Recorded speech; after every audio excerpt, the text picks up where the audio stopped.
अमृतमाल में कथा आती है कि एक राजा था। उस राजा को सिर में एक दर्द हुआ जिसको वैद्य अनेक प्रयास करके भी ठीक नहीं कर पाए। तो एक वैद्य ने उपचार बताया। बोले एक उपचार है। बोले क्या?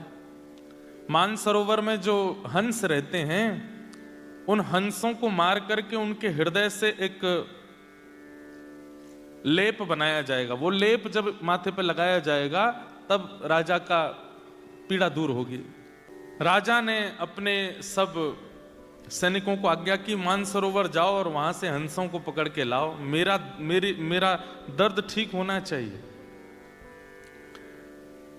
अब वो हंस जो थे वो वैष्णवों के बड़े प्रेमी थे, वैष्णवों की बड़ी निष्ठा करते थे।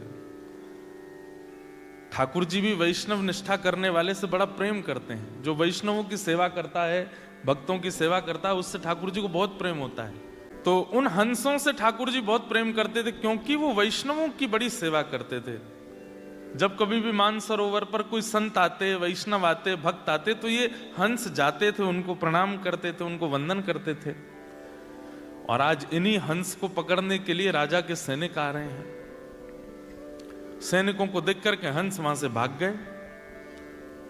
हंस बहुत कम दिखते हैं ही नहीं। अभी केवल मानसरोवर में, वहां पे भी सबको दर्शन नहीं होते। तो सैनिकों को पता चला कि ये हंस जो है ये संत महात्माओं के हाथ से दाना चुगते हैं। इसका मतलब है कि भगवा वेशधारी इनको प्रिय लगते हैं। हम सब सैनिकों के वेश में आए इसलिए दूर भाग रहे हैं। भगवा वेश पहन लो। क्या किया? आडंबर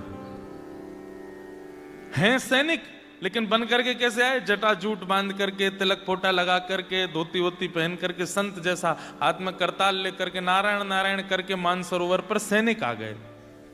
तो उनको देख करके हंस ने दूसरे हंस से कहा, देखो संत आए हैं, प्रणाम करने चलो।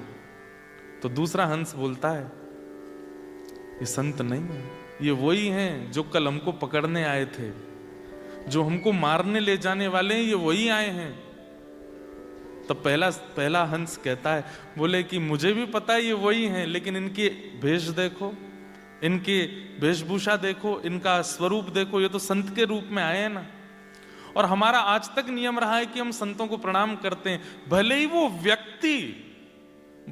व्यक्ति शुद्ध नहीं है, लेकिन उसके वस्त्र तो शुद्ध है ना, इसलिए हमको प्रणाम करने जाना चाहिए। और दोनों हंस जानते हुए भी कि ये दोनों ये सैनिक हैं, ये संत नहीं है, फिर भी उनको प्रणाम करने गए।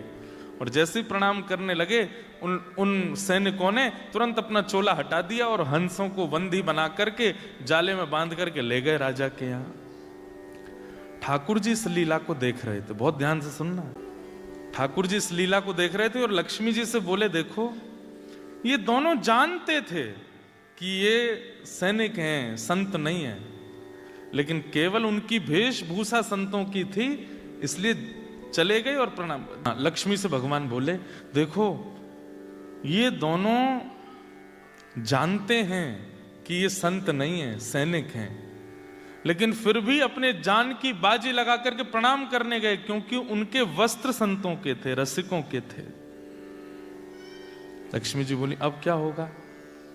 लक्ष्मी जी तो बोली, ये तो गलत बात है, चतुराई दिखानी चाहिए थी। जब जान गए हैं सामने वाला वैष्णव नहीं है तो फिर उसके पास क्यों गए? ये तो मूर्खता है।